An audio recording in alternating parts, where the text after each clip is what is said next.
ലോകത്ത് ഇന്ന് ഏറ്റവും നമുക്ക് വിശ്വസിക്കാൻ കഴിയുന്ന രാജ്യം ഏതാണ് എന്ന് ചോദിച്ചാൽ നിസ്സംശയം നമ്മുടെ ശത്രു രാജ്യങ്ങൾ പോലും പറയും ഇന്ത്യ ആണെന്ന്. എന്തുകൊണ്ടാണെന്നല്ലേ?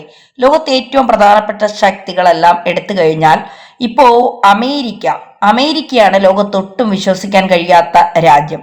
അമേരിക്കയെ വിശ്വസിക്കാൻ കഴിയുമോ എന്ന കാനഡയോടും യൂറോപ്പിനോടും അല്ലെങ്കിൽ ബ്രിട്ടനോടും ഓസ്ട്രേലിയയോടും സൗത്ത് കൊറിയയോടും ജപ്പാനോടും തായ്വാനോടും ഒക്കെ ചോദിച്ചാൽ മതി. കാരണം വിശ്വാസവഞ്ചന ഇന്ന് ലോകത്തെ ഏറ്റവും അധികം കാണിച്ചിരിക്കുന്നത് അമേരിക്കയാണ്. താരിഫിന്റെ പേരിലും മറ്റും പലതും പറഞ്ഞുകൊണ്ടാണ്. അപ്പോ അമേരിക്ക ഒട്ടും വിശ്വസിക്കാൻ കൊള്ളാത്ത രാജ്യമായി മാറിയിരിക്കുന്നു. ചൈനയെ വിശ്വസിക്കാൻ കഴിയുമോ? ഇല്ല. അൺപ്രഡിക്റ്റബിൾ ആണ് ചൈനയും. ചൈന ഒരിക്കലും ലോകരാജ്യങ്ങൾക്ക് വിശ്വസിക്കാനേ കഴിയില്ല. എപ്പോൾ വേണമെങ്കിലും ചൈനയുടെ പോളിസി മാറാം, നയം മാറാം, നിലപാട് മാറാം. ലോകത്ത് ഒരു രാജ്യവും അതുകൊണ്ട് പൂർണ്ണമായി ചൈനയെ വിശ്വസിക്കുന്നില്ല, അമേരിക്കയും വിശ്വസിക്കുന്നില്ല. റഷ്യയെ വിശ്വസിക്കാൻ പറ്റുമോ? താരതമ്യേന വിശ്വസിക്കാൻ കഴിയുന്ന ഒരു രാജ്യമാണ് റഷ്യ. എങ്കിലും പൂർണ്ണമായി വിശ്വസിക്കാൻ കഴിയില്ല എന്നാണ് അർമേനിയ പോലുള്ള രാജ്യങ്ങൾ പറയുന്നത്. കാരണം അസർബൈജാനുമായിട്ടുള്ള യുദ്ധത്തിൽ റഷ്യ തങ്ങളെ സഹായിച്ചില്ല എന്നാണ് അർമേനിയ പറയുന്നത്. ചില രാജ്യങ്ങൾക്ക് അങ്ങനെ ഒരു അഭിപ്രായമുണ്ട്. അത് മാത്രമല്ല, വെസ്റ്റേൺ രാജ്യങ്ങൾക്ക് ഒരിക്കലും റഷ്യ വിശ്വാസമില്ല. അതായത് യുക്രൈനെ ഇപ്പോൾ റഷ്യ ആക്രമിക്കുന്നത് തന്നെ സോവിയറ്റ് യൂണിയനെ തിരികെ കൊണ്ടുവരാനും അവരുടെ രാജ്യത്തിന്റെ വിസ്തൃതി എക്സ്പാൻഡ് ചെയ്യാനും വേണ്ടിയിട്ടെന്നാണ് യൂറോപ്യൻ രാജ്യങ്ങൾ കരുതുന്നത്. അപ്പോ ലോകത്തെ പകുതിയിലധികം രാജ്യങ്ങൾക്ക്, അതായത് ഈ റഷ്യയെ വിശ്വാസമില്ല എന്നുള്ളത് ഒരു യാഥാർത്ഥ്യം തന്നെയാണ്. അവിശ്വാസത്തിന്റെ കഥയാണ് ലോകത്തെ എല്ലാ രാജ്യങ്ങൾക്കും പറയാനുള്ളത്. പക്ഷേ ഇന്ത്യയുടെ കാര്യം അങ്ങനെയല്ല. ലോകരാജ്യങ്ങൾ ഉറ്റുനോക്കുന്ന ഒരു കാര്യമുണ്ട്. ഇന്ത്യ റഷ്യയോട് പുലർത്തുന്ന ഈ സത്യസന്ധത, റഷ്യയോട് കാണിക്കുന്ന ഈ നന്ദി, ഇത് അമേരിക്കയെ ആശ്ചര്യപ്പെടുത്തുകയാണ്. അമേരിക്ക വിചാരിച്ചത് ഒരു 5-6 വർഷം ഇന്ത്യയുമായിട്ട് നല്ലതുപോലെ അടുത്ത് കുറെ ആയുധങ്ങളൊക്കെ ഇന്ത്യക്ക് തന്ന്, ടെക്നോളജി തന്ന്, യോജിച്ച് പ്രവർത്തിച്ച് ഇന്ത്യയെ സഹായിച്ച് ഇന്ത്യയിൽ കുറെ ഇൻവെസ്റ്റ്മെന്റ് ഒക്കെ നടത്തി കഴിഞ്ഞാൽ ഇന്ത്യ ഇതെല്ലാം കണ്ട് കണ്ണ് മഞ്ഞളിച്ച് ഇന്ത്യയുടെ സാമ്പത്തിക ലാഭങ്ങൾക്ക്, നേട്ടങ്ങൾക്ക് വേണ്ടി അമേരിക്കയിൽ നിന്ന് കൂടുതൽ ഇൻവെസ്റ്റ്മെന്റ് കിട്ടുന്നതിന് വേണ്ടി റഷ്യയുമായിട്ടുള്ള ബന്ധമൊക്കെ വേണ്ടാന്ന് വെച്ച് അമേരിക്കയുടെ കൂടെ നിന്ന് അവരുടെ ഒരു സുഹൃത്തോ സഖ്യരാജ്യമോ മാത്രമായിട്ട് ഇന്ത്യ മാറുമെന്ന് ഇതാണ് അമേരിക്ക കണക്കുകൂട്ടിയിരുന്നത്. എന്നാൽ വിശേഷിച്ച് ട്രംപ് അങ്ങനെ ഒരു ധാരണയുണ്ടായിരുന്നു. പക്ഷെ ട്രംപിന്റെ ഈ ധാരണകളെല്ലാം തെറ്റിക്കുന്നതാണ് പിന്നീട് ലോകം കണ്ടത്. സ്വതന്ത്ര ഇന്ത്യ വളരുന്നതിന് വളരെയധികം സഹായിച്ച ഒരു ശക്തിയായിരുന്നു അന്നത്തെ സോവിയറ്റ് യൂണിയൻ. പാകിസ്ഥാനുമായിട്ടുള്ള യുദ്ധങ്ങളിൽ ഉൾപ്പെടെ ഇന്ത്യക്ക് വലിയ പിന്തുണ തന്നിട്ടുണ്ട് റഷ്യ. ആ റഷ്യയെ നമുക്ക് ഒരിക്കലും മറക്കാൻ കഴിയില്ല. യുദ്ധങ്ങളിൽ ഉൾപ്പെടെ ഇന്ത്യക്ക് വലിയ പിന്തുണ തന്നിട്ടുണ്ട് റഷ്യ. ആ റഷ്യയെ നമുക്ക് ഒരിക്കലും മറക്കാൻ കഴിയില്ല. അങ്ങനെ നമ്മൾ ചെയ്താൽ അത് റഷ്യയോട് നമ്മൾ കാണിക്കുന്ന നന്ദികേടായി പോവും. ഏതൊരു സാഹചര്യത്തിലും റഷ്യ ഉക്രൈൻ യുദ്ധത്തിൽ അമേരിക്കയുടെയും യൂറോപ്പിന്റെയും ഒക്കെ വലിയ പ്രഷർ ഉണ്ടായിട്ടും ഇന്ത്യക്ക് വലിയ നഷ്ടങ്ങൾ ഉണ്ടാക്കുമെന്ന് മനസ്സിലാക്കിയിട്ടും ഇന്ത്യ റഷ്യയെ കൈവിട്ടില്ല. ലോകരാജ്യങ്ങൾ ഉറ്റുനോക്കുന്നത് അതാണ്. അതായത് ഇന്ത്യ മറ്റു രാജ്യങ്ങളോട് അല്ലെങ്കിൽ ഇന്ത്യക്കൊപ്പം നിൽക്കുന്ന രാജ്യങ്ങളോട് കാണിക്കുന്ന വിശ്വസ്തത അല്ലെങ്കിൽ അവരോട് കാണിക്കുന്ന നന്ദി, ഇത് ലോകം കാണുകയാണ്. കാരണം ഏതൊരു രാജ്യത്തിനും ട്രസ്റ്റ് ചെയ്യാൻ പറ്റുന്ന ഒരു പാർട്ണർ എന്ന നിലയിലേക്ക് ഇന്ത്യ ഉയർന്നിരിക്കുകയാണ്.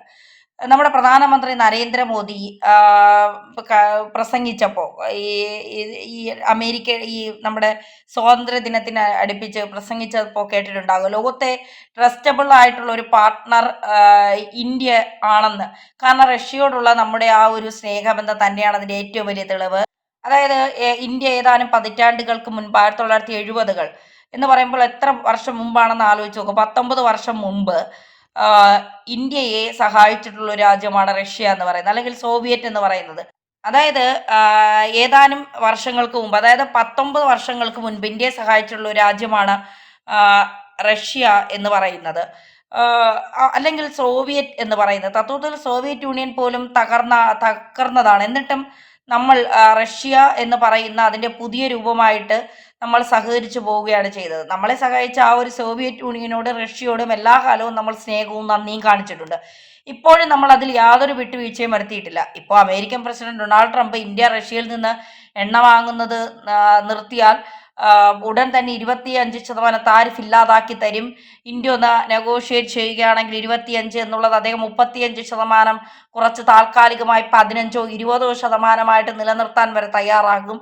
ഇന്ത്യ എണ്ണ വാങ്ങുന്നത് നിർത്തുന്നു എന്ന് പറഞ്ഞാൽ അത് അമേരിക്കയിലെ ജനങ്ങൾക്കിടയിലുള്ള ട്രംപിൻ്റെ ഒരു അപ്രൂവൽ വർദ്ധിക്കും, ട്രംപിനോടുള്ള അവരുടെ മതിപ്പ് വർദ്ധിക്കും. കാരണം കണ്ടില്ലേ, ഞങ്ങളുടെ പ്രസിഡന്റ് പറഞ്ഞപ്പോൾ ഇന്ത്യ വരെ മുട്ടുകുത്തി, ട്രംപിൻ്റെ പവർ കണ്ടോ, ഇതാണ് നമ്മുടെ അമേരിക്കൻ പ്രസിഡന്റ് പവർ, ഇങ്ങനെയൊക്കെ പറഞ്ഞ് അമേരിക്ക അങ്ങ് ഗ്രേറ്റ് ആയിരിക്കുന്നത് നമുക്ക് കാണേണ്ടി വരും.